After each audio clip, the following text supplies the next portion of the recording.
bienvenue chez nous pour un nouvel épisode du podcast des nous.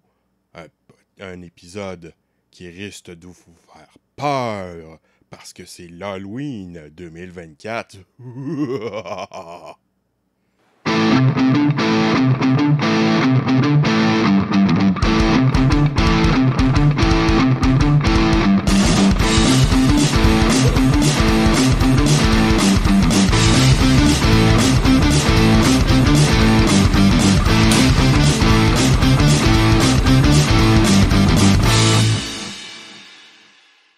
Je vais parler aujourd'hui de quelques franchises de films d'horreur et quelques autres films qui me semblent plus ou moins associés d'une manière ou d'une autre entre eux.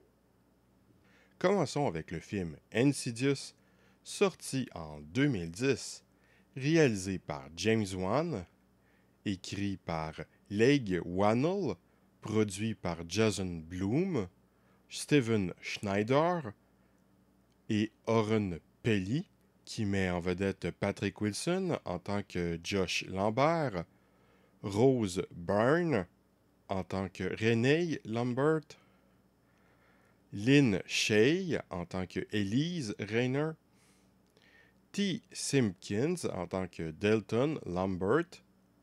James Wan nous fait un film sur les esprits dont le point de départ ne semble pas bien original, mais il fera quelque chose de, il me semble, bien plus intéressant avec le sujet. Une famille semble remarquer des phénomènes paranormaux du genre esprits, démons, maisons hantées, etc. Ouh! Après qu'un des enfants ait perdu connaissance, on ne sait pourquoi. Éventuellement, une experte en paranormal va essayer de les aider. Il est difficile de parler de ce film sans spoiler un peu. Je vais donc devoir dévoiler quelques éléments, mais bon, c'est la base de l'histoire et je serais surpris que ce ne soit pas dans le matériel promotionnel du film. On apprend que ce n'est pas la maison qui est hantée, mais l'enfant. Il a développé sans le savoir le don du voyage astral en dormant et se retrouve enfermé dans le monde des morts. Des entités essayant de s'emparer du corps de ce dernier, et il semblerait que bien qu'il l'ait oublié, le père de l'enfant avait développé le même don durant son enfance, et ce sera donc à lui d'aller chercher son fils dans l'au-delà. Les retournements de ce scénario sont plutôt intéressants et nous proposent donc une intrigue avec quelques thèmes intéressants, plutôt que les habituelles maisons hantées, possession et malédiction. Même si le film abuse un peu par moments du jumpscare ou d'images chocs très artificielles, ce n'est pas ce qui prime et il y a bien pire en la matière. On travaille à fond l'ambiance et la construction de l'univers du film, la progression est bien menée et le style est très réussi. Un film d'horreur étonnamment efficace, sans doute trop effrayant pour un parent, surtout un parent de jeunes enfants qui risque trop de s'identifier à la situation. Pour ceux qui se souviennent de mon système de notes, je donne une note sur 5, un 5 étant un chef-d'œuvre, un 4 étant une œuvre qui se démarque particulièrement, un 3 étant un divertissement honnête, un 2 étant une œuvre moyenne, un 1 étant une œuvre mauvaise, et un 0 est une nullité absolue, tel que le jeu des conservateurs en politique fédérale. Donc, Insidious se mérite selon moi une note de 4 sur 5, c'est vraiment excellent. Ce qui m'amène à Insidious Chapter 2. Insidieux, chapitre 2. Réalisé par James Wan sur un scénario de Leigh Whannell, sur une histoire de James Wan et Leigh Whannell, produit par Jason Blum et Oren Peli, sorti en 2013. La suite n'est pas une des nombreuses suites qui se contentent d'essayer de refaire le premier film en plus grand, c'est une véritable continuation de l'intrigue. Ce n'est peut-être plus aussi original que la première fois, mais c'est très bien mené par la même équipe. Le scénario a bien quelques moments de détours un peu inutiles et la fin, ouvrant sur une suite qui n'existe toujours pas, a été collée de manière très artificielle, mais sinon ça marche bien. Donc, c'est Un divertissement honnête qui se mérite un 3. Insidious Chapter 3, réalisé par Leg Whannell, écrit par Leg Whannell, produit par Jason Blum, Oren Peli et James Wan, sorti en 2015. Avec Lynn Shay en tant que Elise Raynor, Stephanie Scott en tant que Quinn Brenner, Dermot Mulroney en tant que Sean Brenner, on revient dans ce préquel dans une affaire précédente de la même experte en paranormal qu'on a vu dans le premier film, une médium qui parvient à communiquer avec les esprits, qui va devoir aider un autre cas de personne hantée par une entité maléfique, une adolescente qui avait essayé de contacter sa mère décédée. C'est pas mal du tout, l'autre monde est encore une fois utilisé de manière plutôt intéressante, mais cela n'a certes plus la fraîcheur et la frayeur psychologique de l'original. C'est donc un divertissement honnête qui se mérite un 3. Ensuite, Insidious de Lasky, réalisé par Adam Robitel sur un scénario de Leg Whannell, produit par Jason Blum et Oren Peli et James Wan et Leg Whannell, sorti en 2018. Dans cet autre préquel, plus près temporellement du premier film, la même médium que dans les précédents films aura affaire à un autre mauvais esprit, mais cette fois-ci, c'est plus personnel puisque ça a lieu dans l'ancienne maison de son enfance où elle a connu traumatisme et tragédie familiale. C'était déjà un peu le cas du film précédent, mais l'intrigue a un peu un côté aventure-enquête où on essaie d'explorer les mystères, de suivre les indices. C'est assez réussi, mais je ne crois pas que la série ait à ce point vraiment le potentiel d'avoir plus de films, même si une suite a été annoncée. Ce qui m'amène justement à cette suite, Insidious de Red Door, réalisé par Patrick Wilson, écrit par Scott Teems, sur une histoire de Leg Whannell et Scott Teems, basé sur les personnages de Leg Whannell, produit par Jason Blum et Oren Peli et James Wan et Leg Whannell, qui met en scène T. Simpkins, Patrick Wilson, Sinclair Daniel, Iam Abbas et Rose Byrne, sorti en 2023. Avec cette suite, on n'a finalement pas un autre préquel, mais une véritable suite des deux premiers films. Attention, cela ne continue toujours pas plus l'élément d'intrigue balancé à la toute fin du second film. On revient à la famille de l'intrigue des deux premiers films des années plus tard. Les enfants ont vieilli, les parents ont divorcé et la grand-mère est décédée. Pour éviter les problèmes, on avait effacé la mémoire du père et du fils, mais cela n'a pas été sans effet sur leur vie. Le père vit seul et le fils s'en va commencer des études en art. Cela pourrait emmener à des relations intéressantes, des problèmes dans la vie des personnages. Le film n'a pas la qualité stylistique des premiers films, mais le résultat est étonnamment d'une qualité très correcte pour la première réalisation d'un acteur. Le film abuse bien sûr toujours un peu des jumpscares comme les précédents films, mais je présume que ça aurait pu être pire. L'art est pas trop mal utilisé, la solitude du père aussi, mais en dehors du père, j'ai l'impression que le traitement des personnages est plutôt superficiel, même le fils qui me donne pas mal l'impression d'être l'exemple type de l'ado artiste tourmenté sans rien de plus. Même s'il y a quelques scènes plutôt bonnes et quelques idées intéressantes, cela m'a surtout fait une impression de tout ça pour ça. Le film n'amène au final pas grand-chose d'intéressant qui n'était pas déjà dans les films précédents en mieux, malgré le contexte familial très différent. Manque-t-il l'âme? Qui plus est, on ne voit qu'assez peu le très loin, ce qui constitue sans doute l'élément le plus intéressant de la série de films, avec les personnages généralement bien amenés dans les films précédents.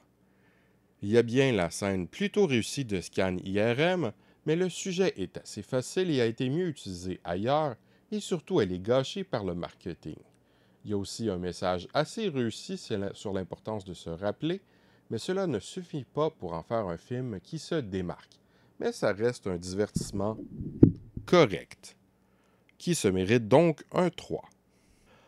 Peut-être le premier Insidious a mené James Wan à réaliser le film dont je vais parler maintenant, vu les grandes similitudes de la thématique et de l'ambiance, du moins en partie.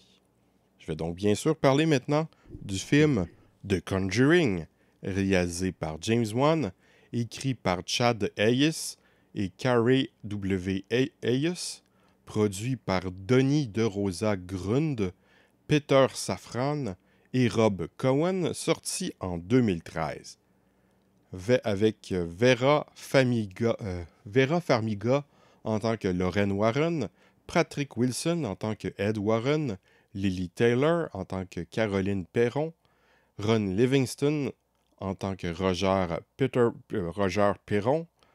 Ce premier film de la franchise Conjuring Universe est, comme les films principaux de la série et non comme les spin-offs, basé sur une affaire supposément véridique des autoproclamés démonologistes Ed et Lauren Warren, une médium et son mari, les plus célèbres personnalités du paranormal, qui ont travaillé sur une tonne d'affaires pour le compte de l'Église sur laquelle ils n'auraient pas fait de profit commercial directement, ce qui ne les a bien sûr pas empêchés d'exploiter le filon avec l'apparition de livres basés sur leurs plus fameuses affaires, les bénéfices de leur adaptation et les visites payantes de leurs salles mystérieuses où ils ont caché des objets maléfiques impliqués dans chacune de leurs enquêtes. Les 3 Conjuring actuels sont tous 3 adaptés de 3 de leurs affaires les plus célèbres. Dans le premier film, on a une famille dont la maison est hantée. Le film n'a pas l'autre monde de la série Insidious, mais l'ambiance est assez bien travaillée. On abuse bien sûr un peu des jumpscares, mais au moins il y a de l'effort en comparaison avec d'autres films du genre. La photographie est assez réussie, ça marche bien. Le film se mérite donc selon moi un 3 sur 5. Il y a eu ensuite Annabelle, réalisé par John R. Leonetti, écrit par Gary Doberman, produit par Peter Safran et James Wan, sorti en 2014, avec Annabelle Wallis pour jouer le rôle de Mia Form, Ward Arton qui joue John Form, Alfred Woodard en tant qu'Evelyn. Dans Conjuring, on avait souligné de manière assez peu subtile l'un des objets maléfiques de la collection des Warren, qui est bien évidemment le sujet de ce premier spin-off, en fait de la majorité des spin-offs pour le moment, la poupée sinistre que l'on nomme Annabelle.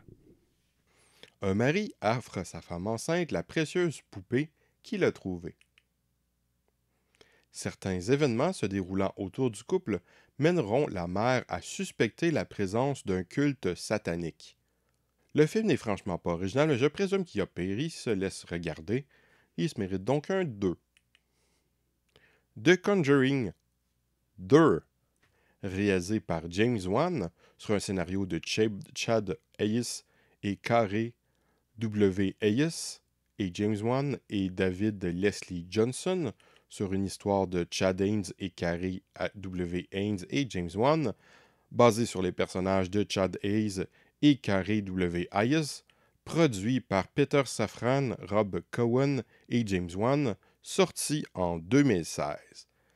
Vera Farmiga est toujours Lorraine Warren, Patrick Wilson revient en tant que Ed Warren, Madison Wolfe est Janet Hodgson, la principale fille, et France O'Connor est Peggy Hudson, la mère.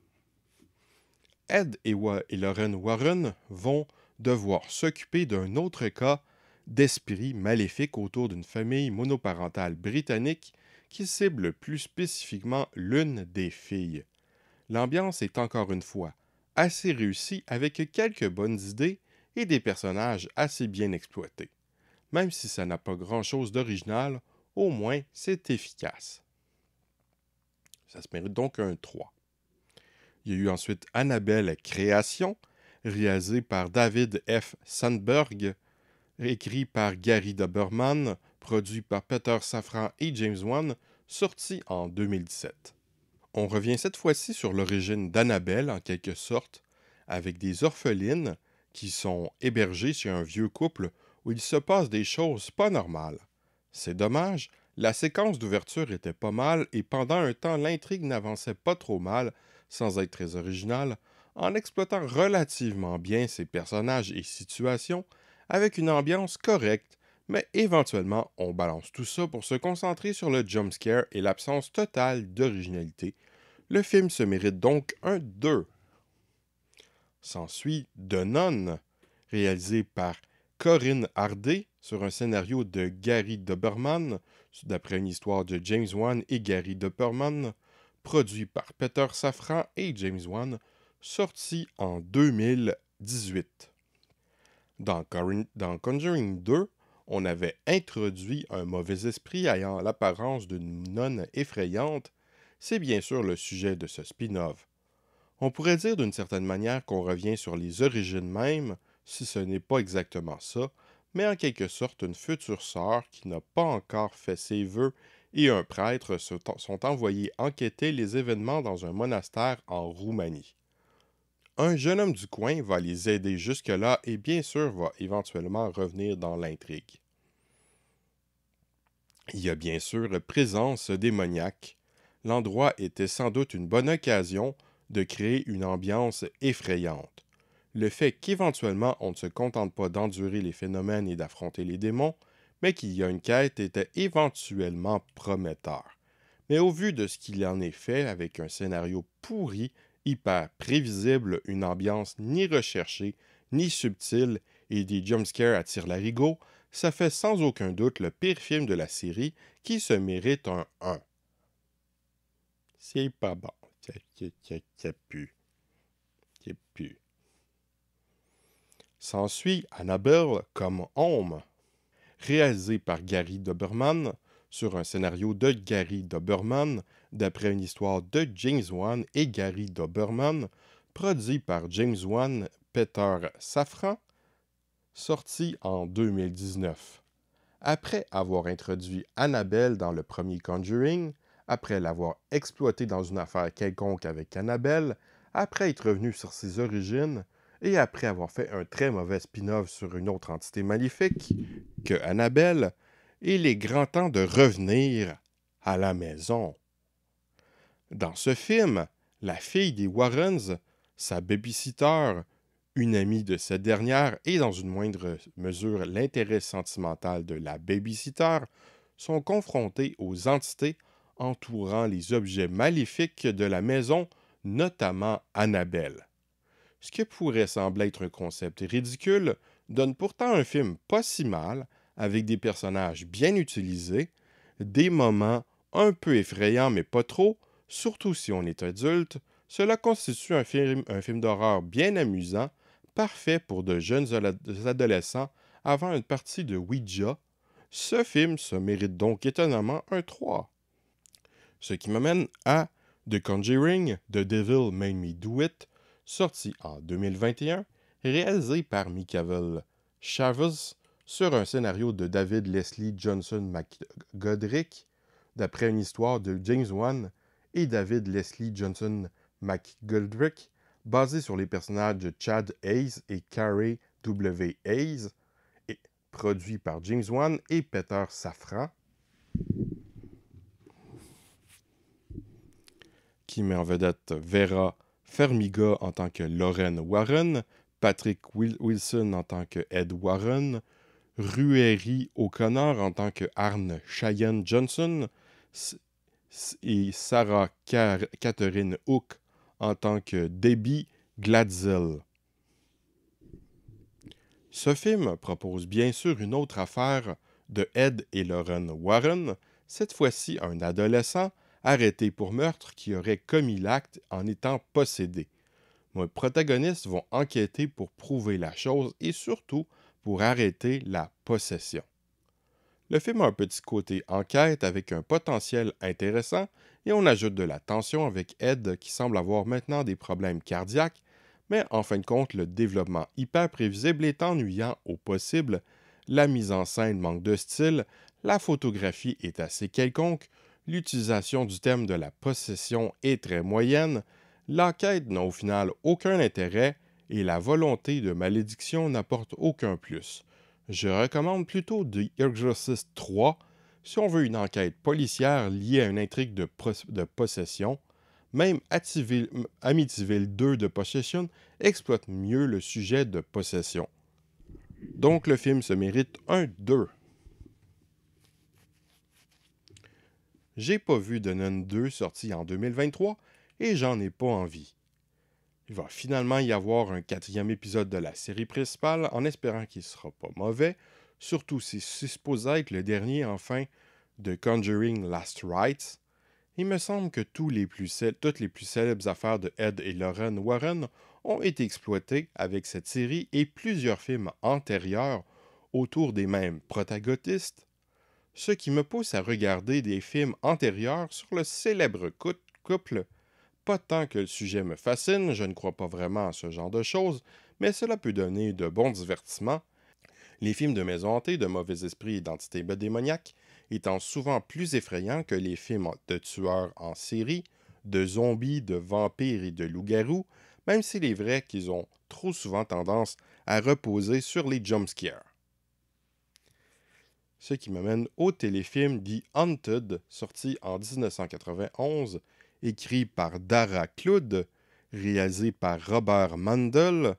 Si ce n'est pas tous les Conjuring qui m'ont convaincu, ce n'est sans doute pas un téléfilm qui va tellement plus me convaincre. Bien évidemment, l'ambiance, la photographie et les effets sont généralement assez cheap. Par contre, si ce n'est pas nécessairement très subtil, on ne peut certainement pas accuser le film de faire dans le stupide jumpscare à la noix. Il y a pas mal de moments ridicules, mais il y a par-ci par-là des plans vraiment réussis, quelques bons moments.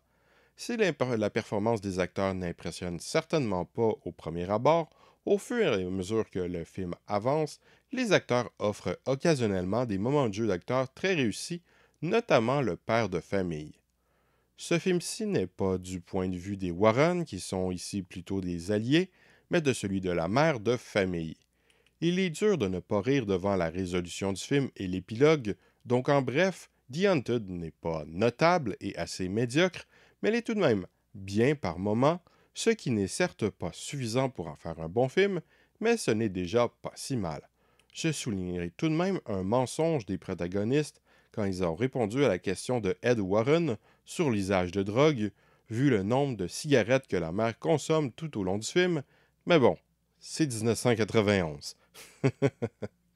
Donc ça se mérite un 2.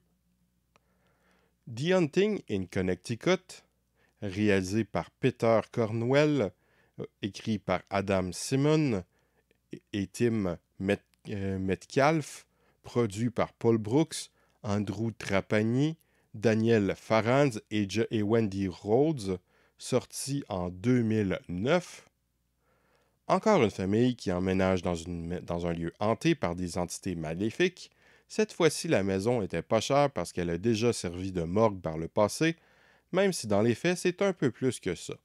La mère de famille a choisi cette maison car elle n'était pas chère et plus près de l'hôpital, ce déménagement étant pour se rapprocher de l'hôpital à cause du fils adolescent qui a un traitement pour le cancer. Bien évidemment, le film fait dans le jumpscare et tout va progressivement, mais la bonne idée qui donne particulièrement du sens à la progression est que la maladie du fils en fait à la fois la cible parfaite pour les esprits, puisqu'il est le plus faible, mais aussi pour qu'il les voit, celui-ci étant le plus près de la mort. Et puis cela permet d'instaurer facilement le doute si ce qu'il remarque, ce sont des manifestations ou bien des hallucinations. Étonnamment, on ne voit pas les Warren à aucun moment du film. L'aide de la famille sera plutôt un prêtre mourant que l'adolescent va rencontrer à l'hôpital. Je présume que les créateurs du film ont préféré ne pas invoquer les Warrens. Selon Internet, d'un côté, le film prend beaucoup de liberté. Surtout d'un autre côté, il y a pas mal de controverses autour de cette affaire entre l'utilisation de drogue par les gens impliqués, le cirque médiatique qu'en auraient fait les Warren, et surtout ce qu'en dit l'auteur engagé par les Warren pour écrire le livre sur le sujet, celui-ci affirmant que Ed lui demandait d'écrire quelque chose d'effrayant autour de quelques éléments de base qu'il lui avait donnés et les propos incohérents et contradictoires des gens impliqués. L'ambiance et la progression sont assez réussis, et s'il y a des jumpscares, il me semble que le film n'en abuse pas trop, et que quelques-uns mènent à des retournements plutôt sympathiques, Le film se mérite donc un 3. Bien évidemment, il y a surtout la plus célèbre affaire sur laquelle auraient enquêté les Warren, une affaire assez contestée aussi, qui a donné un film très populaire, bien que semble-t-il assez loin des supposés événements, et dans lequel les Warren n'apparaissent jamais, film qui aurait donné toute une franchise. Je parle bien évidemment de The Amityville Horror, film sorti en 1979, réalisé par Stuart Rosenberg, sur un scénario de Sandor Stern, basé sur The Amityville Horror par Jay Henson. Le film est produit par Elliot Geisinger et Ronald Saland. C'est rafraîchissant. Après des films d'horreur actuels, on ne va pas du tout dans l'utilisation abusive de jumpscares, même si le film ne va clairement pas dans la retenue. Un film de maison hantée très populaire, basé sur une supposée histoire vraie, connu notamment pour un look assez exagéré de la maison. Une famille aménage dans une maison qu'ils ont pu avoir pas cher après les meurtres qui y sont survenus auparavant. Le film a une progression assez réussie qui permet de poser l'atmosphère et d'approfondir un peu le couple en l'introduisant très correctement, un joli couple qui s'aime et en suivant leur progression avec les événements. Les enfants ne sont pas approfondis le moindrement du monde, mais ce n'est pas une mauvaise chose, les bonnes performances d'enfants-acteurs, surtout aussi jeunes, sont quelque chose d'assez rare.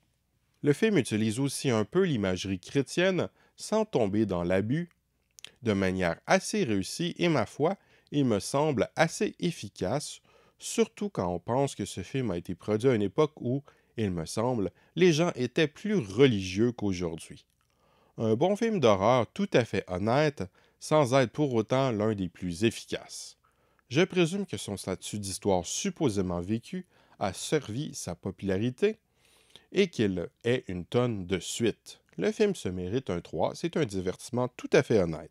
S'ensuit en 1982 Amityville 2 The Possession, réalisé par Damiano Damiani, sur un scénario de Tommy Lee Wallace et Dardano Sacchetti, basé sur Murder in Amityville par Hans Holzer, produit par Ira N. Smith, Stéphane R. Greenwald et José Lopez Rodero. Ce second film n'est pas une suite, mais un préquel. Dans le premier film, la famille emménage dans une maison où se sont passés des meurtres, mais on ne connaît pas vraiment la nature des meurtres. Ce film se penche sur le sujet, bien que cela ne nous apprend bien sûr pas grand-chose sur l'origine de ce qui hante la maison. Une famille différente emménage dans la maison. Cette fois-ci, on s'attarde plus sur les enfants, mais il n'y a pas que des petits, il y a aussi des ados. L'atmosphère familiale originelle n'est pas aussi paisible dans ce film. On pose dès le début un père violent, le fils aîné semblant la principale victime du père et sans doute le personnage principal du film. On opère ainsi pas mal de progression, mais si le premier film ne fait pas tellement dans la subtilité, celui-ci encore moins. Nous n'avons pas seulement une maison hantée provoquant des phénomènes paranormaux et influençant la psychologie, mais aussi un cas de possession. Le film veut clairement miser sur le succès de The Exorcist, même s'il remonte à plus de 10 ans. Le film repose plus sur le choc visuel et l'utilisation d'effets spéciaux pas toujours très réussis et plutôt gratuits, moins sur la psychologie et la construction de l'ambiance. Le film utilise moins bien le thème de la religion chrétienne que son prédécesseur, alors on est très loin du classique de William Friedkin.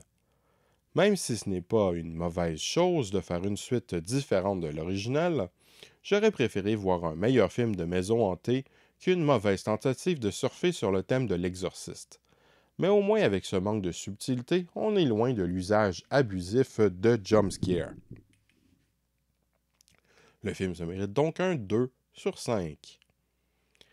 S'en est suivi, en 1983, Amityville 3D, connu aussi en tant que Amityville 3, The Demon, réalisé par Richard Fleischer, écrit par David Ambrose, produit par Stephen F. Keston et Antonio Rubio.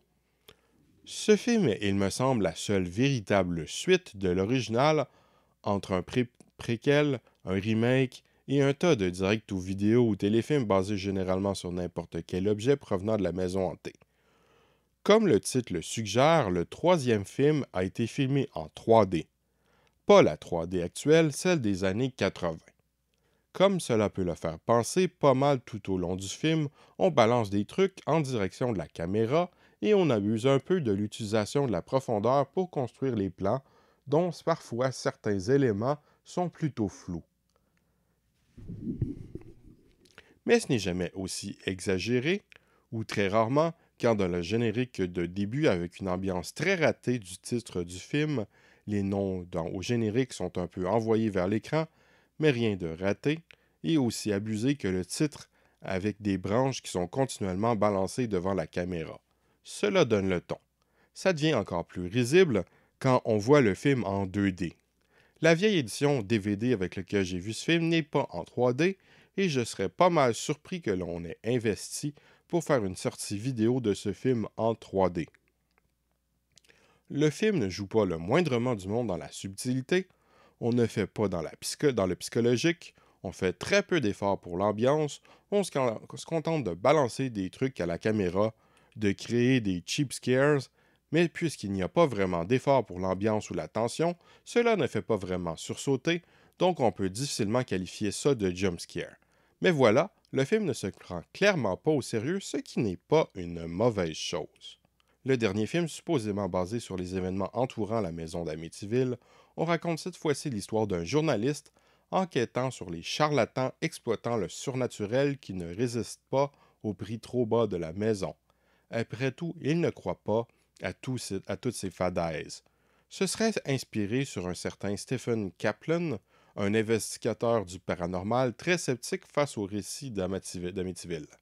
J'ai été surpris, aussi petit soit le rôle, de voir Meg Ryan jouer l'ado fanat de spiritisme, amie de la fille du journaliste.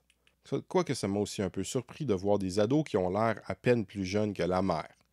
Le film se termine avec des scientifiques qui enquêtent sur la possibilité d'événements paranormaux dans la maison. Bien qu'on est loin de Poltergeist, sorti 1 an plus tôt, c'est clairement le meilleur passage du film. Un film stupide, mais plutôt fun, qui se mérite un 3 sur 5. Amityville 4, The Evil Escape, aussi connu en tant que Amityville Horror de Evil Escape. C'est un téléfilm de 1989 basé sur Amityville de Evil Escape par John G. Jones. Le film est écrit par Sandor Stern et réalisé aussi par Sandor Stern. Dans ce téléfilm, une dame achète dans une vente de garage une lampe hideuse pour offrir un cadeau comme blague à sa sœur qui va héberger sa fille et ses petits-enfants endeuillés par la mort du père de famille. Mais ce que tout le monde ignore, c'est que cette lampe vient d'Amityville et qu'elle joue de mauvais tours avec les appareils électriques et d'autres trucs. Des tours mortels. Et puis, il y a la plus jeune fille qui imagine parler à son père. Il ne faut pas s'attendre à grand-chose d'un téléfilm sur une lampe maléfique provenant de la maison d'Amityville. Mais bon, il y a pire, et puis c'est tellement mauvais que ça peut occasionnellement être vaguement amusant par moments, même si c'est surtout ennuyant. Le film se mérite donc un 1 sur 5. S'ensuit The Amityville Curse, réalisé par Tom Berry, écrit par Michael Kruger et Doug Wilson, et Norval Rose, basé sur The Amityville Curse par Hans Hauser, produit par Franco Batista, un film direct tout vidéo sorti en 1990. Pour une des rares fois après les 3 premiers films, il n'est pas question d'un objet hanté, mais d'un psy qui achète une certaine maison pas chère, croyant faire une bonne affaire uniquement parce qu'elle a besoin de rénovation. Il invite donc des amis pour la rénover avec lui. Le scénario est moyennement cohérent, on se demande même si ce sont des amis, des employés ou des patients, qui est en couple avec qui, etc. Par contre, j'aime beaucoup la progression et l'ambiance assez réussie sans tomber dans l'excès. Le style, la musique et même dans une certaine mesure la photographie ne sont pas mal, surtout pour un premier direct ou vidéo, essayant de faire cash-in avec le nom Amityville. Ça se mérite donc un 3 sur 5. Il y a eu ensuite le direct vidéo en 92, Amityville It's About Time, réalisé par Tony Randall, écrit par John J. Jones et Christopher De Faria et Antonio Toro, produit par Barry Bernardi, Steve White et Christopher De Faria. Un père de deux ados ramène une vieille horloge venant d'une maison démolie, mais il ne l'a pas ramenée de la bonne maison. Un chien va blesser sérieusement le père en le mordant. Son ex-petit ami va essayer de prendre soin de lui. Le fils pense que le mal est en train de s'étendre depuis l'intérieur, mais l'ex ne le croit pas. L'horloge ou whatever va jouer avec le temps et l'espace, les événements. Le père est de moins en moins normal. On a des suspicions envers le fils. La fille va éventuellement devenir obsédée. Il se passe des choses pas normales. Contrairement au ridicule Evil Escape, on utilise un objet maléfique qui fait plus de sens, une horloge qui influe sur le temps et les gens, plutôt qu'une lampe ridiculement moche qui fait n'importe quoi. Ça fait beaucoup plus de sens, c'est bien plus psychologique et bien plus travaillé au niveau du style. On ne tombe certainement pas dans quelque chose d'aussi remarquable qu'Hellraiser, mais c'est vraiment pas mal du tout. Ça se mérite donc un 3 sur 5. Puis il y a eu Amityville, A New Generation, réalisé par John Murlowski, écrit par Christopher De Faria et Antonio M. Toro, produit par Barry Bernardi, Steve White et Christopher De Faria, un direct-to-vidéo sorti en 1993. On suit un groupe d'amis artistes qui préparent une galerie. L'un d'entre eux se fait donner par un sans-abri un miroir. Elle aurait peut-être dû refuser. Le film a des thématiques sympathiques, quelques bonnes scènes et une photographie en général assez bonne, mais le film souffre d'un peu de longueur et surtout d'acteurs qui semblent aussi émotifs que du thon en canne. Le film se mérite donc un 2 sur 5. S'ensuit en 1996 le direct-to-vidéo Amityville Dollhouse, réalisé par Steve White et écrit par Joshua Michael Stern, produit par David Newland et Zane W. Levitt et Mark Yellen. Un autre film qui avait du potentiel mais qui le gâche, mais pas tout à fait pour les mêmes raisons. Une famille reconstituée emménage dans une maison que le père a fait construire à l'emplacement d'une maison qui a brûlé. Le père va trouver dans l'ancien cabanon une grande maison de poupées qu'il va donner à sa fille pour son anniversaire. Peut-être pas une bonne idée.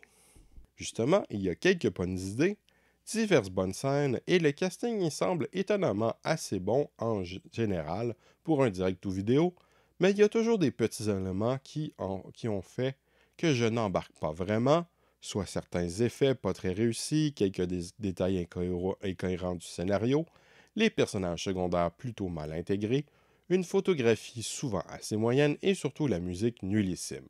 Je comprends bien qu'une production à petit budget utilise un synthétiseur, mais il y a moyen de faire des choses sympathiques avec un synthétiseur. Le film se mérite donc un 2 sur 5. En 2005, il y a eu The Amityville Horror, réalisé par Andrew Douglas, sur un scénario de Scott Cousin, basé sur The Amityville Horror, par Jay Hanson, produit par Michael Bay, Andrew Form et Brad Fuller. On nous donne donc ensuite, des années plus tard, un remake du premier, ou bien une nouvelle adaptation du bouquin de supposés faits réels. Ça pourrait sembler pas si mal au tout début avec la présentation de la famille, mais très vite, on tombe dans l'absence totale de subtilité, des tentatives ratées de nous effrayer. L'original n'est pas exactement un film subtil, mais on est loin de cette chose. Au final, il y a bien quelques scènes pas trop mal. On pourrait croire qu'on explore un peu le passé de la maison, mais ce n'est pas pour faire grand-chose avec. C'est franchement pas terrible. Le remake seul mérite un 2 sur 5. Depuis, il y a eu plus de 30 films, je n'ai aucune intention de les voir. Mais j'ai tout de même fait une exception par curiosité. Amityville Gas Chamber, Amityville Gas Chamber, sorti en 2022, un film de Michael Stone. Ce film, intégralement visionnable sur YouTube, mène à se demander si c'est une grande œuvre ou bien un foutage de gueule débile allé trop loin. Étonnamment, ce n'est pas si mal pour ce que c'est, mais ce n'est clairement pas le genre de film pour tout le monde. J'hésite à donner un 29 sur 5 ou un 0 sur 5. Cela mérite peut-être un 1, mais c'est tout de même plutôt amusant malgré tout d'une certaine manière. Houhou! Haha! Bouah! Je vous souhaite un effrayant Halloween. Au revoir. À bientôt.